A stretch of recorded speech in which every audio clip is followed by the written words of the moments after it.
I think everything in business boils down to psychology and what you are consciously and unconsciously assuming based upon what you're hearing. But I think that's what's happening. And so what we see is where the normal progression of a business would be, you've got to get processes in place. You've got to get your departments aligned. You got to figure out what the next best hire is, or what can you do fractionally to make your business work. You're listening to RevOps Champions, a podcast created for B2B leaders to help you align your people, streamline your processes, trust your data, and leverage technology in order to grow your business.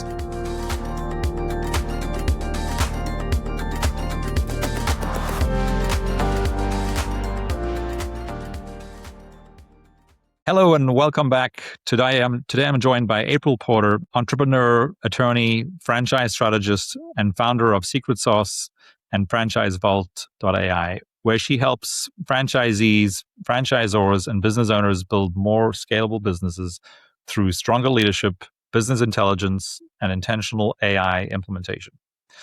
April's journey to franchising has been anything but traditional. After serving as a prosecuting attorney and municipal judge, she became a multi-unit franchise owner, experiencing firsthand both the opportunities and the realities of growing a franchise business. That experience shaped her perspective that one of the biggest challenges in franchising isn't operational execution, it's preparing franchisees to think and lead like business owners. Through her work, April has found that businesses rarely struggle because they lack technology. More often, growth exposes weaknesses in leadership, decision-making, and operational systems that were already there. Her work focuses on helping franchise organizations close the gap by developing stronger leaders, building better business intelligence, and implementing AI in ways that strengthen healthy businesses rather than compensate for broken ones. April, welcome to the RevOps Champions podcast. Thank you so much, Brendan. I'm excited to be here. Awesome. Yeah, it's really good to have you. April, your career has taken you from practicing law to owning and operating franchise businesses, and now to advising franchise organizations across the US. Looking back, what experiences led you to focus on what you call the franchise intelligence gap?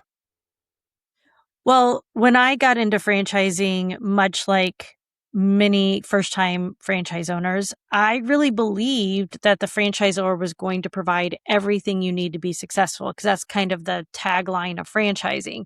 And although I was an attorney and a judge, I was painfully aware that I knew nothing about business. At least that's how I felt at the time. Also, as someone who is constantly learning, I was really excited to dive in and to learn, how to be a business owner. And so when I started, we had a 1-week training camp that we went to in person. And when I got there, we were practicing some sales scripts. And then basically that was the time before lunch. We would practice sales scripts and learn how to use the CRM, to manage our customer base and to check people out. And then at lunch, afterwards, we were kickboxing in the gym, and then we were going into gyms and teaching other people how to kickbox. And we did that for a week, and then we went back to our gyms and we were running them. And I'm like, I don't know anything about financials in business. I don't know anything about inventory management or resource management. And there was just a lot of things that I felt still like I didn't have all the answers. But I figured they would come. Like, we were still, okay, this is just to get us off the ground and follow what they say, and that takes you to profitability. So I dug in. I was the only employee we had for the first 3 months. So I was working out in the gym with our clients from 8 in the morning till 8 in the evening, 6 days a week. We closed at noon on Saturdays. Exhausted, but loving it, loving being, a business owner. And we hit cash flow positive. And that was where we could then hire employees. And that drew my attention to something else. How do I interview an employee? What are the questions I should ask? I know there's a lot, being an attorney, I knew there was a lot of employment laws about what you could and couldn't do, but I hadn't been educated on any of that. What HR policies did we need to have in place? How do you onboard employees? How do you get them to stay? How do you compensate them and train them and make them happy? And I had bought 3 licenses. So it was at this moment where I'm like, oh my gosh. And how do I be in 3 places at once? I mean, the success we had from location 1, I was the only person here the whole time. So I've got to do all of this. And I was looking at my franchisor and there was nothing more in the training manuals or in training of any kind. And so I just knew that I was going to have to fill the gap on my own. And so luckily, as an attorney, I do know how to research things and do a lot of self-study. And so I got through the first part of that hump on my own until I reached a bottleneck about 18 months in. And that's when I had to get an executive coach to help me really take the business to the next level. And with that, we grew 4 locations in less than 3 years. And we became in the top 15% for all 4 locations month over month over month, which was a big accomplishment. But when that happened, then franchisees from all over the country started calling me and saying, what did you do? What are you doing differently? We're running the same model. Your life looks totally different than mine. And so that's when I realized it wasn't really me. Like, it wasn't just a failing that of intelligence that I had coming into franchising. This was common throughout the whole brand. And then that led me to networking with other brands. And I found out it was really common across all of franchising. And so that's a little bit longer story than you probably wanted, Brendan, but that is like the full journey of really like going from feeling like, and I think so many franchisees do feel this way. You feel like it's you, like you're just not good enough. You just don't have enough intelligence. You didn't come in prepared enough and you've got to figure it out all on your own, especially when you see the dashboards that are saying where the different units are. And I think that just makes people feel like they have to just hustle more and more and more to try to get there. And that's not really the answer. Right. Yeah. It's almost like, how do you change it from feeling like a hamster wheel to being more of a flywheel, right? 100%. That's great. Yeah. Yeah. Anyhow. Okay. So yeah, that's really insightful, April. So you've said that franchisors do an excellent job teaching people how to operate a business, but not necessarily how to become CEOs of that business. Where does the gap come from, and why do you think it has persisted for so long? Well, 81% of franchisees own single units. And that statistic, I think, is one of the most important statistics in franchising, because the reality is people are not leaving jobs where they're earning, high 5-6 figure salaries to come into a business and earn a high 5-figure salary, because owning a business, as you know, Brendan, carries a lot more risk and responsibility and time and effort than showing up to a 9 to 5. And so that's not really the vision anyone has when they make that transition. But owning a single unit in franchising will rarely take you to a 6-figure income in most brands. And so if we have 81% of our franchisees stuck in a single unit, then we have a problem, because we're not really delivering on the American dream of providing more wealth and more time freedom, as people believe that franchising will. And so I think that's a big indicator there of the gap. And I believe that the gap actually begins because we're not really addressing the psychological and emotional standards that somebody comes to franchising with. And standards isn't really the right word. The right word is programming. The psychological and the emotional programming that people come to business ownership with, because people are, and all of us that have gone to a normal institutionalized school, we're programmed to believe that when you work harder, that's how you get the A, right? And there's a lot of routine programming that comes in. I mean, when the bell rings, you go to lunch. When the bell rings, you come back. And the reason that school was designed that way was to produce excellent factory workers. So all of this programming is meant to keep people at an employee level. And we have all of these habits that are ingrained in us to show up as an employee. And when you move to become a business owner, you don't just magically break all those habits And even if you could, you don't know what new habits to instill in yourself that a business owner lives by. And so Absolutely. that's not happening. All we're doing is coming and teaching people how to operate a system.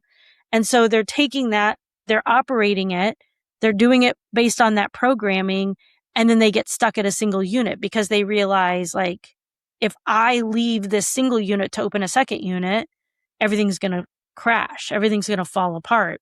Mm-hmm. And so ultimately, I think that's the biggest evidence that there is a gap. And then that's what we're seeing. And that's what our clients tell us. Like our clients will make huge strides in their revenue, like amazing things. Like one of our clients, a big win, they went from $7,000 to $50,000 a month. But when you ask them what's the biggest win you've had, they always say mindset, always. And it's Mm-hmm. like, are you kidding? You're making $43,000 more per month, but yet they recognize that that shift in that psychological and emotional programming is what allows them to do that.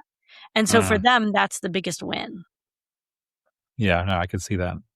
So you said 80% of franchise owners own one unit. So that's essentially like the Pareto principle. So the other 20%, which are the ones that those 80% are aspiring to be, they are the ones that really have success in franchising, whereas the 80% are kind of stuck with that one unit and essentially stuck in a job, even though that's what they were trying to replace. Well, you would think so, but it's actually a little bit different because many people open more than one location. They get to 2 or 3, but they haven't established the right skills to really manage that. And so they end up failing and closing or having to sell to get out. They sell at a loss. So there's this kind of window probably between the 80 and 90% of multi-unit owners, maybe not that high. It's probably like up to like the 85%. So there's probably like 3 or 4% in there that really struggle as multi-unit owners. But Mm-hmm. also, there's the like probably 70, that top 10% of the single unit owners who are thriving and they really Sure. enjoy owning a single unit. So it's not guaranteed just by owning multiple units that you're feeling like a success or that you're actually reaping the rewards of what you would define success as. Yeah.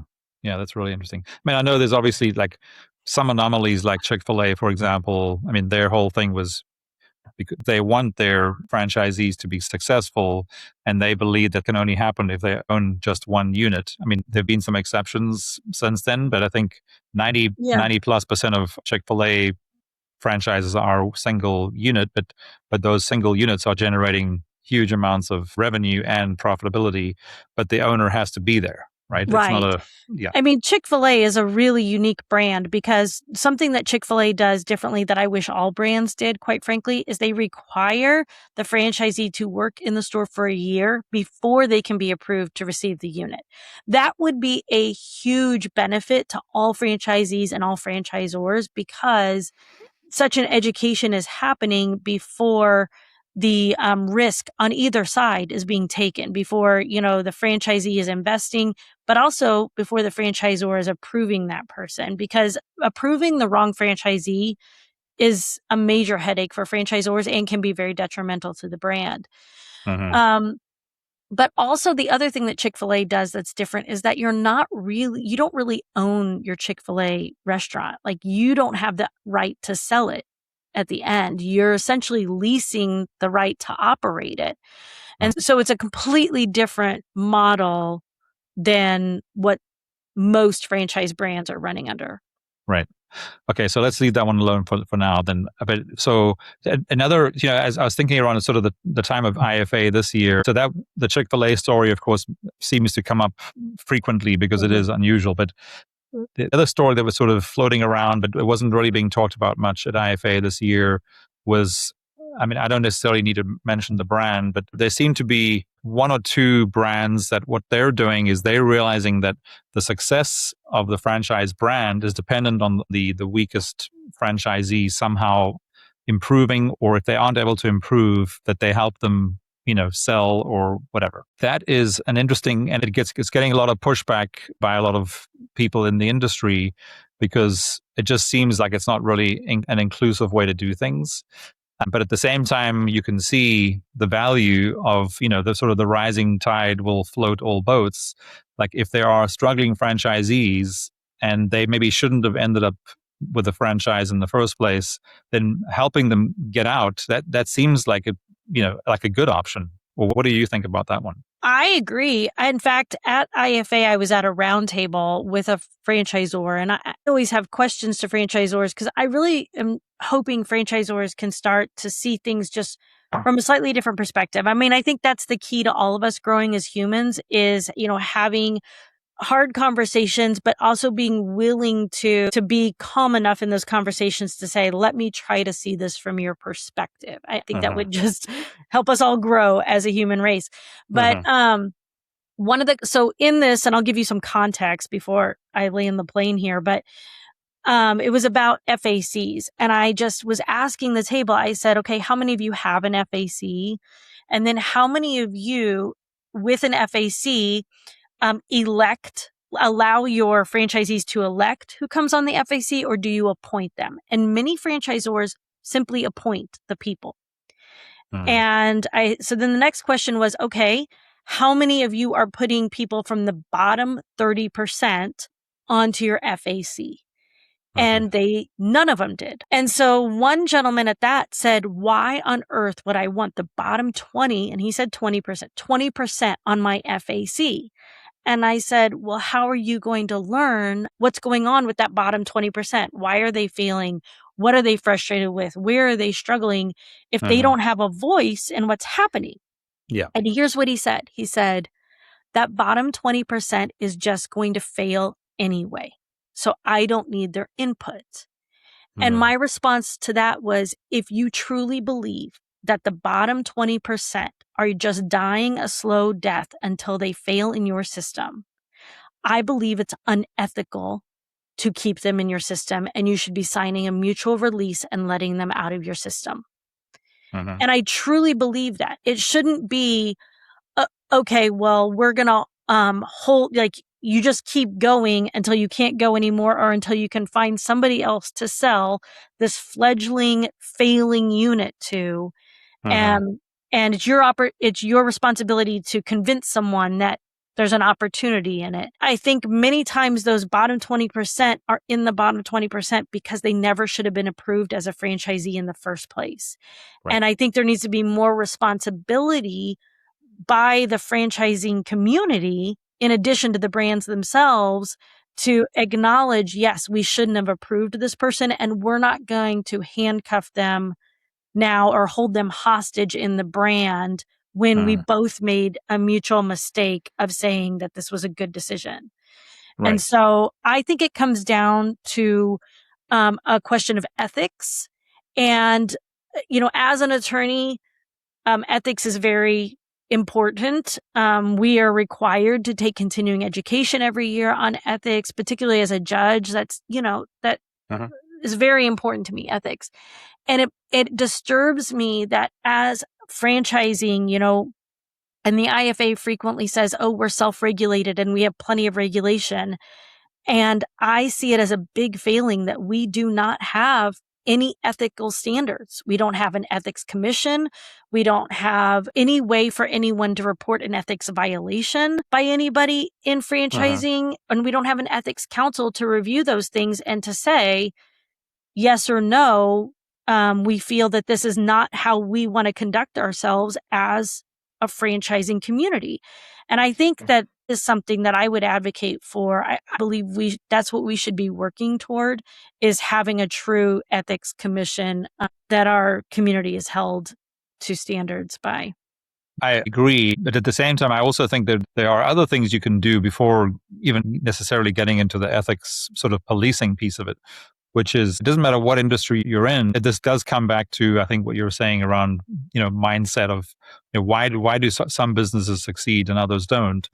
And it doesn't matter what operating model you use. Most models start with, well, you should start with, having a mission and a vision and having core values or principles that guide you and the people that you're hiring today and in the future, so that you have the right people who are equipped to make the right decisions from a principled perspective. And then, of course, the other thing is incentives, right? So one of the things that you talked about there was like, if Fran Dev is incentivized just to sell units just because they need to sell units, they're going to sell to people who shouldn't really have qualified. And then the problem only starts, right? That's not the end of the problem. That's the beginning of the problem. And I think this is a challenge. As much as we all love the franchising industry, one of the challenges seems to be misaligned incentives. Mm-hmm. Right? Where Fran Dev and corporate folks are incentivized one way and franchisees are incentivized differently. But I do believe that there's this principle or value issue that is at the table, also doesn't really get talked about much, and it doesn't really show up in the FDD, or it does, but not explicitly. I couldn't agree more. And if you just think about the sales process in franchising, particularly to a first-time business owner, the process can be, and I'm not saying the people necessarily, but the process can be very predatory. And what it's preying on is the emotions of that first-time franchisee who hasn't really been exposed to business and strategy and making business type decisions. So why are we selling multi-unit? Why are we selling multi-packs to a first-time business owner?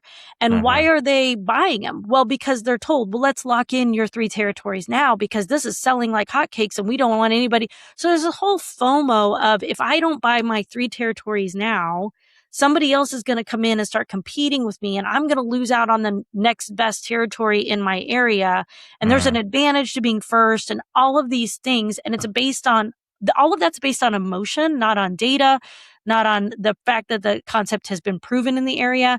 I mean, I was the first to bring my brand to St. Louis, and I knew that was an advantage. And we did buy a 3-pack, and I ended up even opening 4, but I did it purely out of FOMO, like, oh my gosh, if I don't lock it down, then somebody's going to sneak in and then I'm going to be boxed in over here, right? And I think that the incentive would serve us so much better if we said, look, you can buy 1 as a first-time business owner, but we're going to give you the right of first refusal if you're hitting all your benchmarks.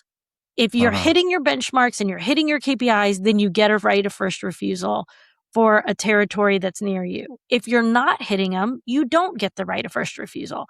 So then that way, the franchisor isn't locked in to a right of first refusal, but there's incentives all the way around to, let's make sure that this franchisee is capable of running a good and profitable business before they expand, because that's really where we get into a lot of trouble, is people expanding too quickly.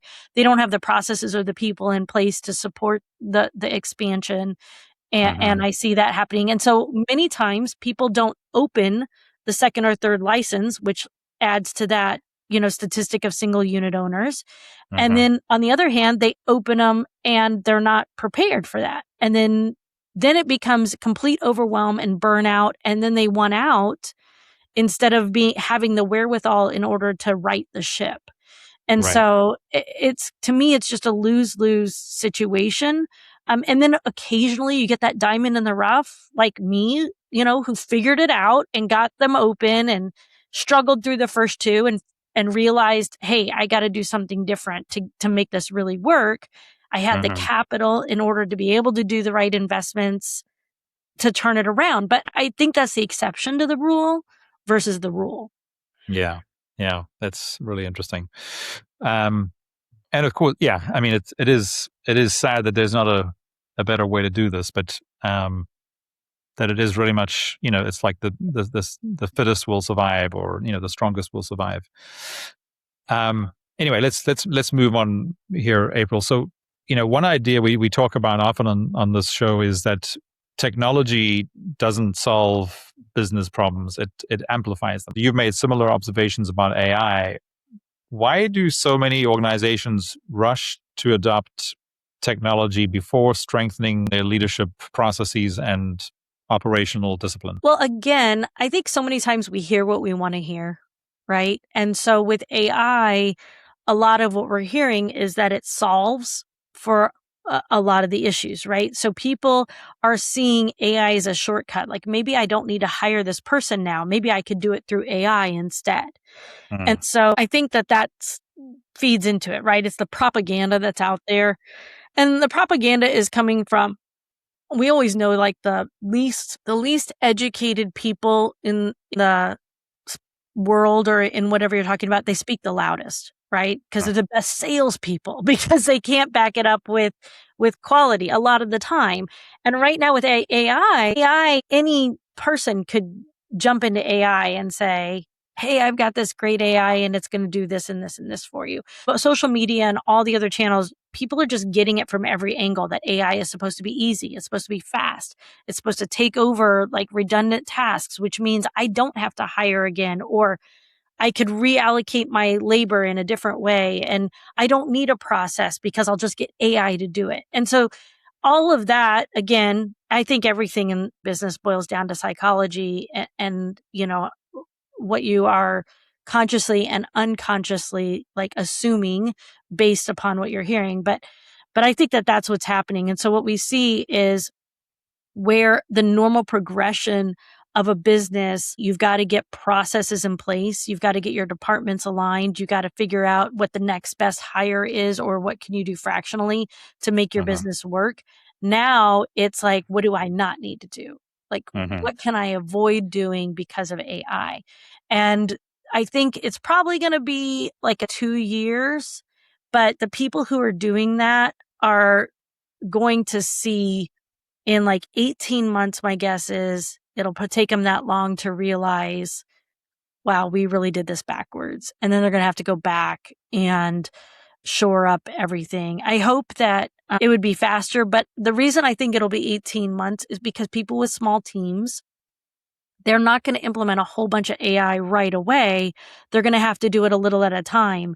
And so they're Mhm. going to always be telling themselves, well, once we get the next couple of AI employees or AI agents in place, it's going to fix this. Or they're going to kind of be playing whack-a-mole with, like, let's do an AI agent to fix this piece. Oh, now let's fix this piece.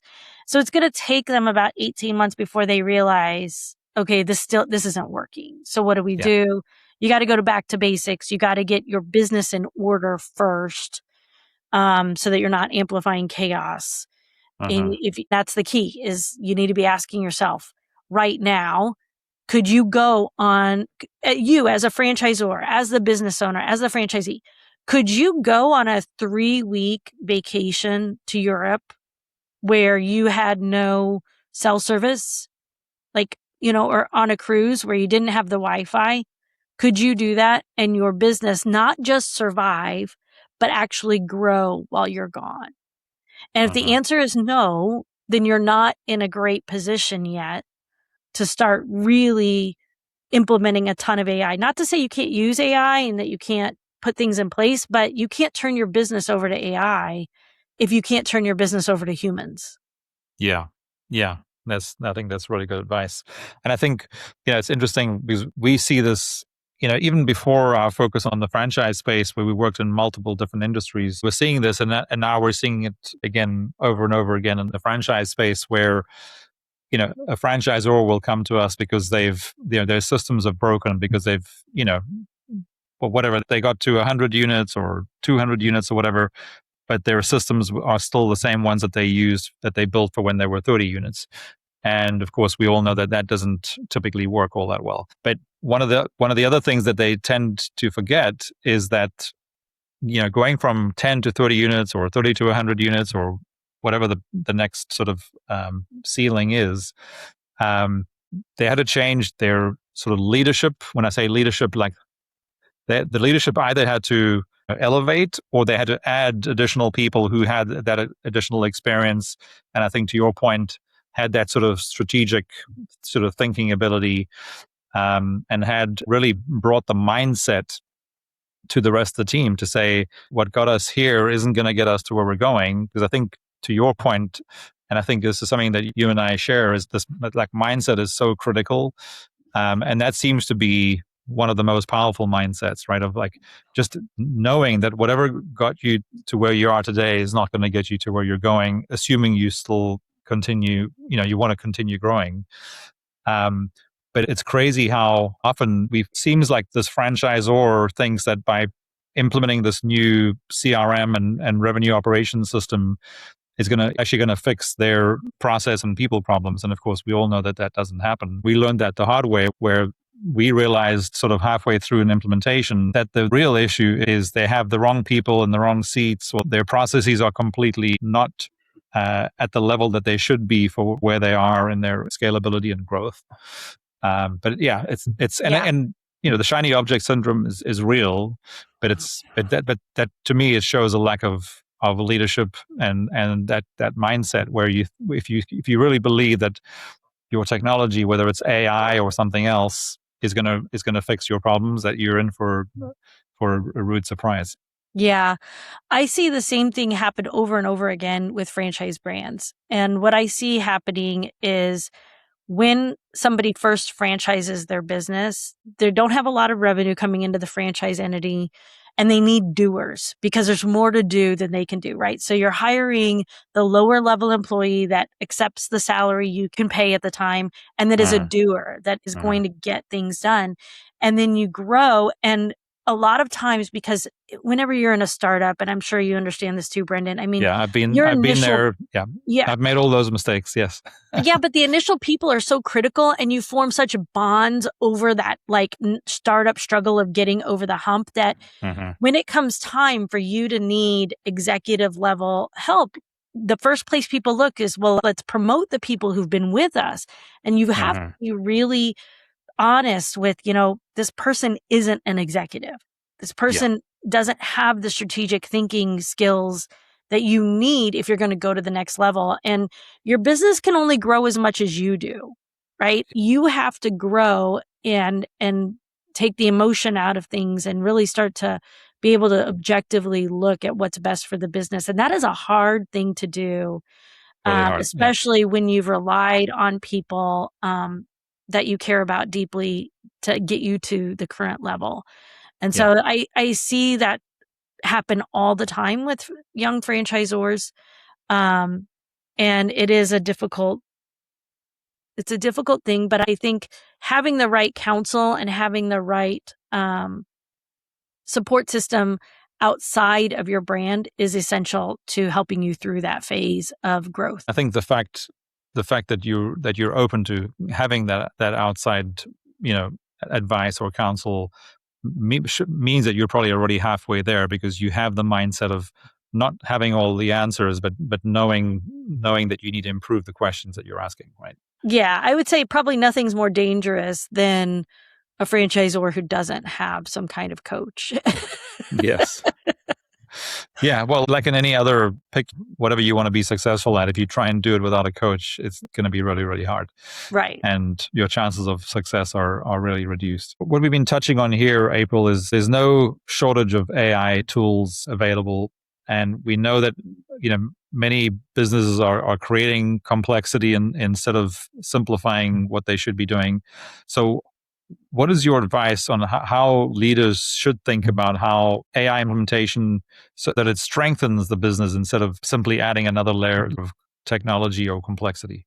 Well, I think the number one rule has to be you have to do an assumption check, which is, like so many times we see a tool or we see something advertised, or we simply see a bottleneck in our business and we're thinking, okay, let's get AI into that.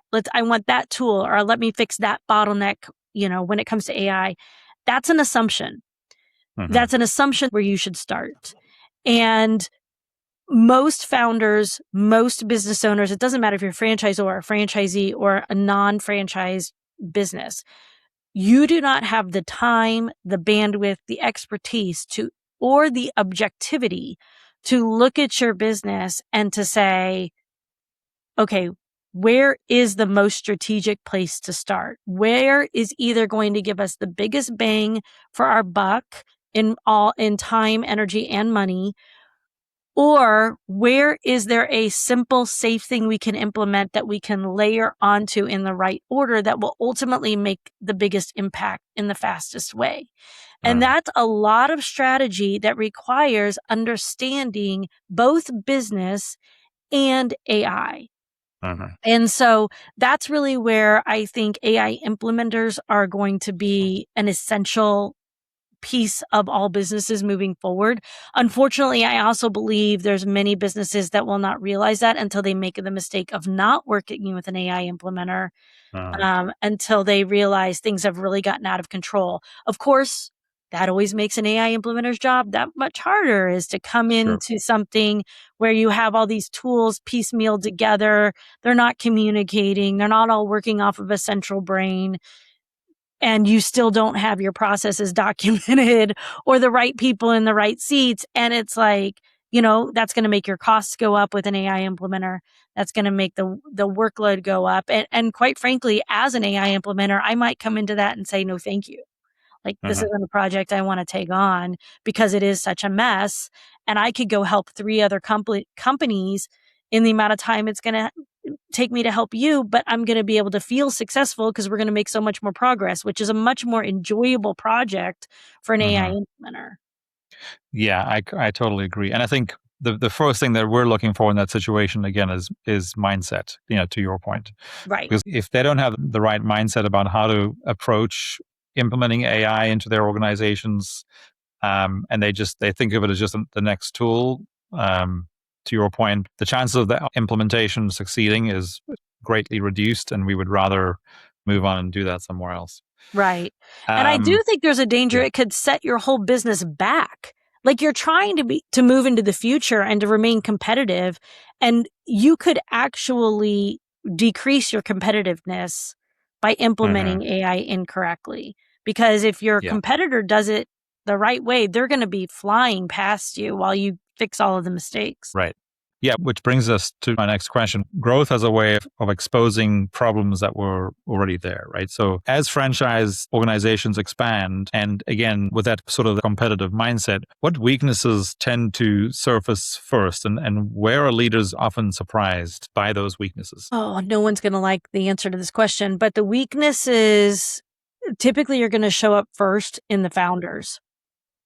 And it's because the founders are working so hard and they're hustling so hard that they haven't spent much time on their personal or professional growth.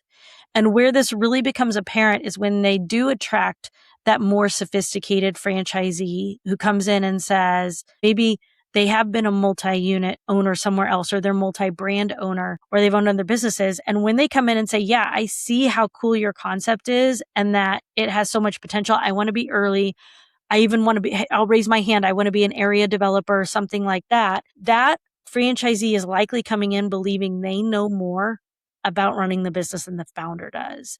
Mhm. And that's where you'll start to see some friction, because the founder's feelings are going to get hurt. They're going to be frustrated that that person doesn't want to listen to them or isn't respecting them enough. Now we see egos clash. And when Mhm. when you insert ego into the franchise as a founder, that is the biggest red flag to me, because I've seen ego kill more brands than anything else. You Mhm. have to be humble enough to say, I don't know how to do this. My recommendation is then you hire even someone fractionally to help do it, but simultaneously you're learning from them.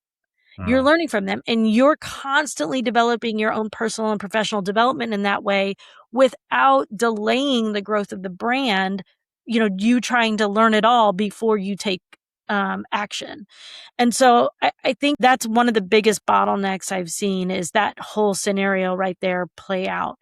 Mhm. It plays out in multiple ways. It could just be, you don't get that multi-unit, multi-brand person in, but you're 3 years in to franchise ownership. You have about 8 to 10 franchisees, and they're just not seeing as much progress. They're being demanding. Well, we want AI, we want this, we want that. And you as a founder still don't have a lot of revenue to work with, and you don't have a great bandwidth. And so all of your franchisees are now seeing like you're not doing enough. We see it all the time. The breakdown, let me put it this way. The franchisor franchisee relationship is very fragile. And Mhm. you really have to prioritize that as the most valuable asset in a franchise. I believe it's the most valuable asset you own in a franchise is that relationship. And Mm-hmm. every day you should be asking yourself, where are the cracks in the relationship? And how do we repair these before they become, huge gaps or wounds? Yes. Yeah. No, we that's something that comes up on pretty much every episode. That comes up as that fragile relationship, and if you don't, because ultimately, without franchisee success, you don't have franchise system success. Right. Well, and I think that's why it's so valuable. Like with Secret Sauce, having us as a third party where like we're providing business education and executive coaching to the franchisees just on business. So it Mm-hmm. doesn't have anything to do with the brand. Franchisors are always like, well, I want to make sure you're not telling them anything inconsistent with the brand. I'm like, I'm not even talking about your brand. We're talking about leadership, vision, time management. How do you understand numbers? How do we get comfortable numbers? How do I make sure your franchisees aren't avoiding looking at their numbers simply because they have a stomach ache when they do? Mm-hmm. Right? Like that's what we're talking about is we're getting them over all of those personal blocks that keep them from fully being capable of doing everything you're asking them to do. And that third party is so valuable. I was working with a brand who was complaining to me about their franchisor. And I said, let me put some perspective. There is a spectrum of franchisors, just like anything. You have great franchisors, you have absolutely terrible franchisors, and then most people are somewhere in the middle in the spectrum. As a franchisee, you're so insulated that you don't know what's going on in the rest of the franchise world. And so just by saying, look, what your franchisor did was they made a mistake, they owned the mistake, and now they're trying to correct the mistake. And they're being very transparent in that with you. Let me show you what has happened in some other brands. And these franchisees were like, are you serious? Oh my gosh, that's happening. And I'm like, yes. And so just understanding where they are in the spectrum with their franchisor gives them a much better appreciation for the things that their franchisor is doing instead of just constantly judging the franchisor based on what they perceive the franchisor is not doing. But that's Mm-hmm. not possible if you don't have that third party objective involvement where the franchisee feels like, okay, I can trust what you're saying because you either don't have a dog in the fight or you're on my side. You are helping me become the best version of myself. So you have my best interest at heart and you're telling me this. It just creates a whole different dynamic in that information coming to them in that way. Yeah. Yeah. Yes. Well, hope, like I always say, if there's just one franchisee or prospective franchisee listening to this and gets help from this, then we know your job and my job here is done, right? Yes. April, I know we could go on for a long time here, but unfortunately we're running out of time. So I'm going to wrap us up with one last question, which is, if you could change one thing about how franchisors prepare and support franchisees, what would it be? And how would that change the long-term health of the entire franchise system? I love this question. If I could change one thing, I would say start explaining to franchisees during the sales process what you do not provide. So the whole sales process is all about what you're going to get as a franchisee and how we're going to help you as a franchisee. And franchisors that draw a hard line in the sand and say, yes, you're going to get all of these things. And here is what we are not giving you. We are not going to be your marriage counselors. We are Uh, not going to provide personal and professional development to you. We are not going to be reviewing your personal finances and telling you how your expenses should be going, right? Go through that because the reality is the franchisee who's never owned a business does not have a context for all the business details. And so they just make this mhm. assumption, like I said earlier, oh, you're going to show me everything. Only once they're behind the curtain do they realize, like, well, I don't know if my expenses are right. I don't know if I'm spending too much money on this, or should I be paying my personal cell phone and home internet through my business? Right? I don't know. Well, and then they ask a question. And then if your FBC provides an answer, has your FBC just provided unlicensed financial advice and fiduciary advice? So there's a lot of liability in making those mistakes, just purely trying to help. And so by drawing that hard line in the sand, what you're doing is you're setting up the expectation. Like, we are giving you the business model. We are going to make business ownership easier for you. We're the gateway to moving through business faster, but we're not your babysitters. We're not providing everything to you. We're not your school teacher. Like, you are going to have to bring these things to the table if you want to be a top franchisee. And name what those things are: emotional intelligence, the habits of a business owner, not an employee, so that they're on notice and they can be like, well, how do I know if I have those habits?